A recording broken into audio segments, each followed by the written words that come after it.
Hello, I'm a newcomer to the workforce, taking my first steps into society. My father works in the interior design industry, which has gradually improved our family's livelihood. My grandfather is an extraordinary person. He raised 5 children of his own, and then took in and supported a friend's child as well. To give more detail, my grandfather was a businessman whose partner fell ill and had to send his later-born daughter to live with my grandparents.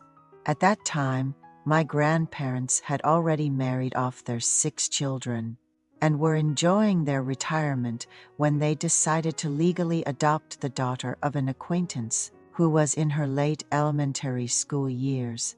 I was 10 years old at the time, and suddenly, my father had a new younger sister. She was 2 years older than me, but I started calling her aunt as if she were an older niece. My father inherited his business acumen from my grandfather.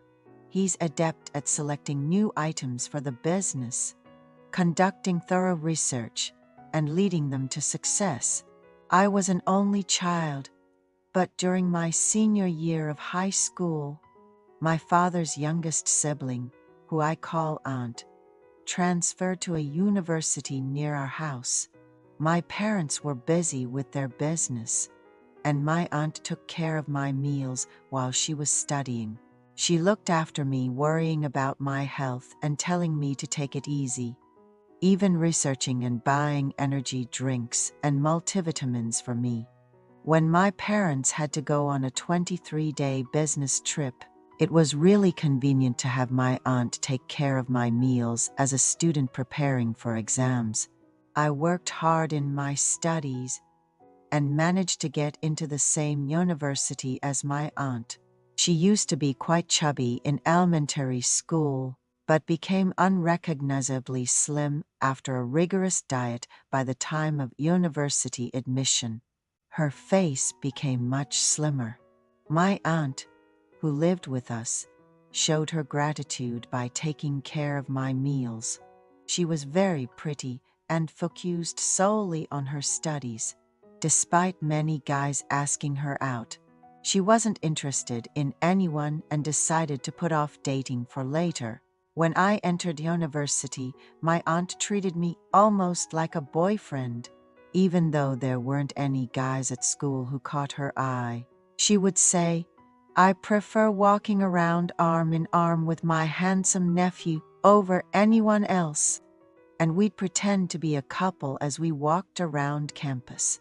Sometimes we'd meet up in the cafeteria for meals, and if any annoying guys showed up, she'd signal for me to deal with them. One day, she complained about a guy who sat behind her in every class and kept throwing notes at her, which she found really irritating. So, I secretly checked out who this guy was. It was unbelievable that someone would bother my bright and cheerful aunt like that. I really didn't like it. However, my aunt was quite skilled at keeping such guys at bay. I found myself growing fond of her, not just because she was pretty, smart, and popular. She expressed a desire to join a volunteer club, despite her busy study schedule, wanting to do something meaningful in her 20s. The club didn't meet too often, just sometimes on Saturday mornings to provide necessary services at facilities or to go on rural service trips, and she asked me to join her. Without much thought, I joined the volunteer club with her. At school, no one knew we were aunt and nephew. When asked about our relationship due to how close we seemed, we would just say we knew each other well from living in the same neighborhood. Our first volunteer event involved taking a van to a farm. We gathered in front of the school and drove for about an hour to a farm that was harvesting produce to sell wholesale. It was my first time doing farm work, and although there were about 12 of us volunteering, eating the packed lunches we brought along made it a rewarding experience.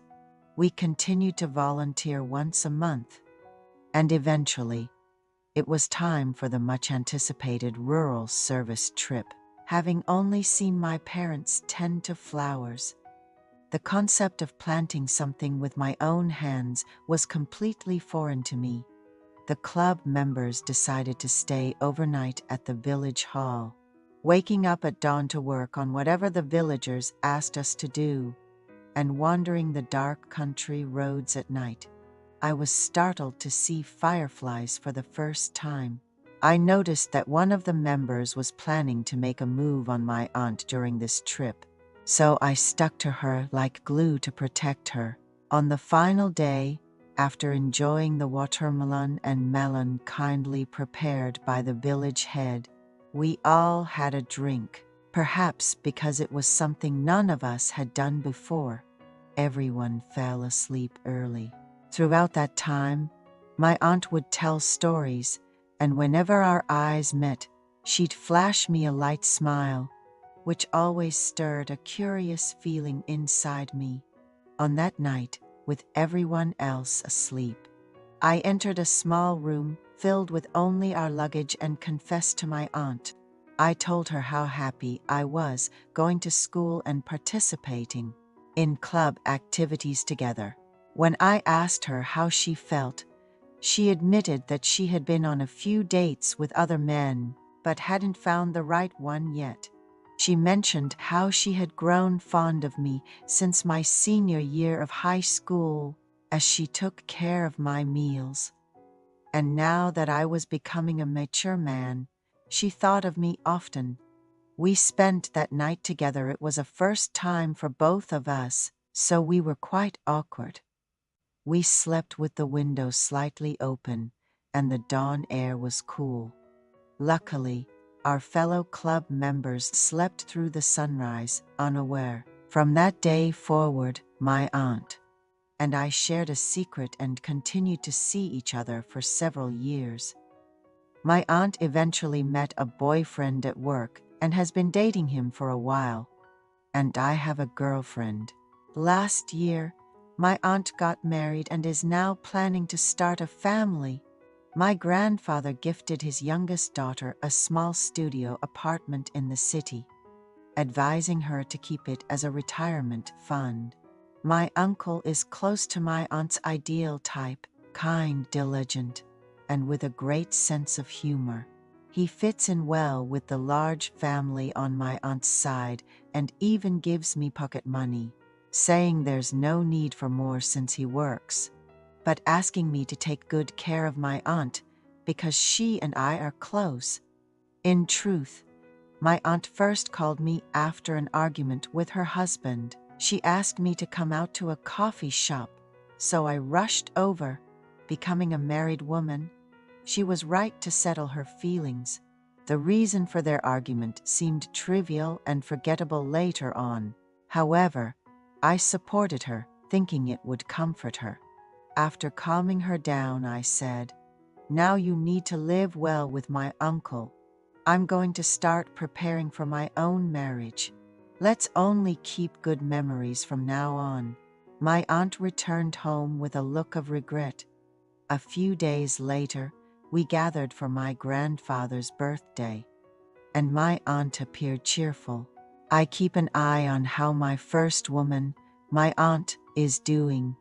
Yet, it seems we both need to prioritize our families over our desires and hold on to only the good memories.